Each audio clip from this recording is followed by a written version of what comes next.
The story begins all the way back in the year 1830. A young girl named Suzune gets locked inside a dark shed by her abusive father, while her older brother, Jinta, is unable to do anything. Later, when he goes to check on her, Suzune is nowhere to be found. Jinta frantically runs after her sister, finding her leaving their village. The bandages around her eye get loose and reveal a demon eye underneath. Jinta goes up to her and embraces her tightly. Drenched and cold, the two children are found by a wandering man who takes them with him. His village, Kadono, was home to katana blacksmiths. He takes Jinta and Suzune to his house, where he introduces them as new family to his only daughter, Shiryuki. A cheerful, sweet girl, she welcomes them both right away into her family and greets them. Jinta wakes up in the middle of the night and finds Madoharu, the man who took them in, sharpening his sword. Jinta asks if he was a samurai, but Madoharu tells him he was a sentinel, whose job was to keep the things close to him safe and protected. One day, as they are walking home after a whole day of playing, Jinta asks Shiryuki about her mother, Yokazi, who helped grant Jinta and Suzune permission to stay in Kazona village. Shiryuki explains her mother was the Itsukiheim, another name for the Miko of the fire god. Because she was considered sacred, she was to always stay within the temple, and no one except the chieftain and Shiryuki's father, who was her sentinel, was allowed to see her. Which is why even Shiryuki hadn't seen her in a long time. 3 years pass, and Jinta is already training with Madoharu. Madoharu encouraged Jinta that he was growing more skilled with each practice, even if it didn't appear so. These fluttering times pass by very quickly, and next we see Jinta, already grown into a strong young man, who is now serving as the sentinel to the current Itsukiheim. A demon had recently been slain by Jinta. The village's chieftain speculates it was most likely after their Itsukiheim because demons, who were known to live up to 1,000 years, could become immortal if they consumed an Itsukiheim. The basis for this claim is from the fact that the last Itsukiheim, Yokazi, got eaten by a demon, and that demon only got killed after Madoharu gave his life trying to defeat it. The Itsukiheim proposes it could also have been after the power of the village's holy sword, Yarai, which had been passed down in the village for a century.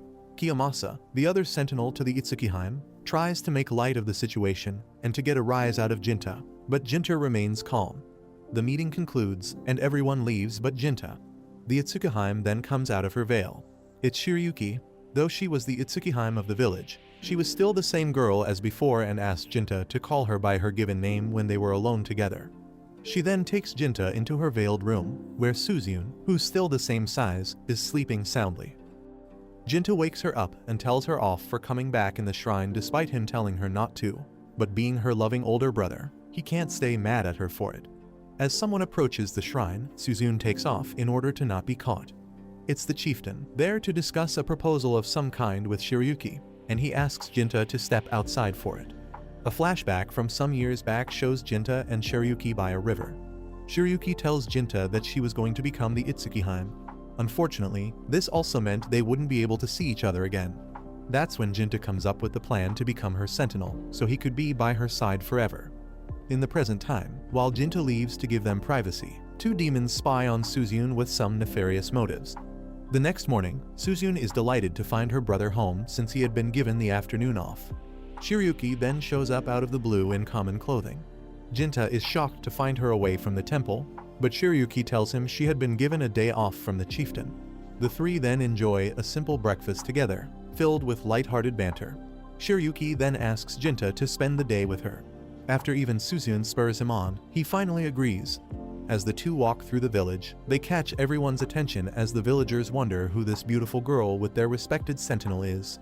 The two visit their childhood friend Chidos's dumpling shop and have a little tea break. Not even Chidos is able to recognize Shiryuki, as no one had seen her in years.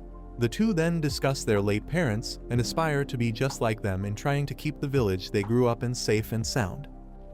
They then head over to the same riverbank where Jinta swore to become Shiryuki's sentinel all those years back. Shiryuki then breaks the news of getting married to Kiyomasa. With the demons still a threat, the chieftain had lectured her to bear a child before she ended up like her mother. Kiyomasa, who was a village native and chieftain's son, was the best option for that. Though now known as Byakuya and inclined to accept the chieftain's proposal, the Shiryuki inside still loved Jinta and told him she even considered running away with him, but knew Jinta wouldn't want that. Jinta had sworn to serve Byakuya as her sentinel after she became the Itsukiheim, and even though he also wanted to run off with her, It would be disrespectful to all the sacrifices she made as the Itsukiheim and his honor as a sentinel. The two swear to continue through with the duties bestowed upon them, spending one last time together as Jinta and Shiryuki. The next day, after two demons get spotted in Taboo Forest, Shiryuki orders Jinta, as the Itsukiheim, to go after them and fulfill his duty as the sentinel, whereas Kiyomasa was to stay behind and look after the Kadono in his absence. Jinta leaves right away, but as he's doing so, Kiyomasa pulls him to the side. He asks Jinta how he was able to remain so calm and quiet despite knowing he was going to marry Shiryuki. Jinta remains composed and simply answers that to him the Itsukiheim's happiness and the village's safety were all that mattered. Unable to grasp how someone in his position could be okay with all this, Kiyomasa tells Jinta he was out of his mind. Jinta calmly replies yes, he knew that, and leaves for his mission. In the forest, Jinta gets struck out of nowhere by the demon, although Jinta is able to defend against it successfully. Jinta asks him where the other one was. The big, burly demon tells Jinta his companion had work to do in the village. The fight begins, and Jinta is able to chop off one of the arms of the demon. Impressed by his power, the demon asks Jinta why he fought. Jinta answers he fought for his people, for whom he would not hesitate to cut anything that poses a threat to them as he charges at his enemy. Meanwhile, the female demon shows up at Jinta's house, where Suzune was present. She greets Suzune, calling her a fellow demon just like her. She warns Suzune that someone was out to hurt her brother, and she needed her power to stop them. Though she had undying loyalty for her brother, Suzune refused to accompany him, because she didn't trust her. Using her power of foresight, which enabled her to look into the future for a brief moment, the female demon shows Suzune that Shiryuki was going to betray her brother by marrying someone else. The female demon takes Suzune with her to prove it. As they fight, Jinta asks the demon why he wanted to hurt humans. The demon answers because it was his nature. Although he didn't simply want to hurt humans, he was actually there to fulfill his role, his intended purpose, and no demon could go against that.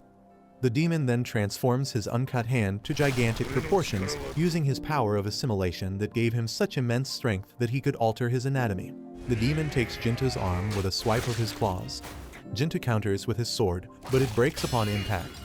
Catching the broken, naked sword with his bare hands, Jinta pierces the evil demon's heart with it, finally taking it down. As he breathes his final breaths, the demon tells Jitna he has fulfilled his purpose. He tells him his companion had seen, using her foresight, the demon who will become the demon deity in the future, 170 years to be exact. That demon lives right here in Kadono right now. This makes Jinta think of his sister Suzune immediately. Suddenly, the demon's cut hand takes hold of Jinta's face as the demon leaves him with the words, "Will you be able to protect those you've sworn to protect when they no longer are worthy of it?" Around the same time, Suzune and the demon arrive at the temple. Seeing for herself that what the demon lady was saying was true after all, Suzune goes into shock. She questions Shiryuki, demanding to know why she betrayed her older brother, who loved her more than life itself.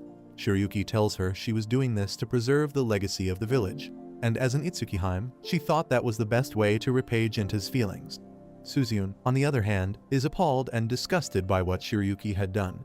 She takes off her bandage and starts laughing hysterically, having gone mad with rage. The demon lady takes advantage of this and eggs Suzune on to kill Shiryuki. Suddenly, a black aura bursts out of Suzune as she transforms into her true demon self. Kiyomasa tries to save Shiryuki, but gets knocked down by the female demon. She then takes him with her, saying she still had a role for him, leaving Shiryuki alone with Suzune. Regaining consciousness, Jinta finds his cut arm back to being whole again. Seeing the whole temple side on fire, he rushed to the temple frantically. Inside the shrine, he finds Suzune pointing a sword at Shiryuki. Shiryuki desperately runs to him, and the two are united again. Although relief soon turns into anguish as Suzune beheads Shiryuki. As she stabs Shiryuki's corpse repeatedly, memories of their time together flash through Jinta's head in a haze. He then swipes at the murderer in front of him, only to find out it was his own little sister. Suzune tells him she took revenge on Shiryuki for betraying him while Jinta tries to comprehend his reality. She tells him she was exhausted and wanted to go home, which is the breaking point for Jinta. Accepting his sister to be long gone, Jinta gets engulfed with rage, and his arm starts transforming into a demon arm. Seeing her brother also against her sends her into a deep depression. She stabs Jinta, but Jinta is able to hold her in place and punches her. Though it's not enough to kill her, he tries again. This time the demon lady intervenes and takes the blow instead. Suzune uses this opportunity to escape, vowing to destroy everything and returning to her brother one last time before the end.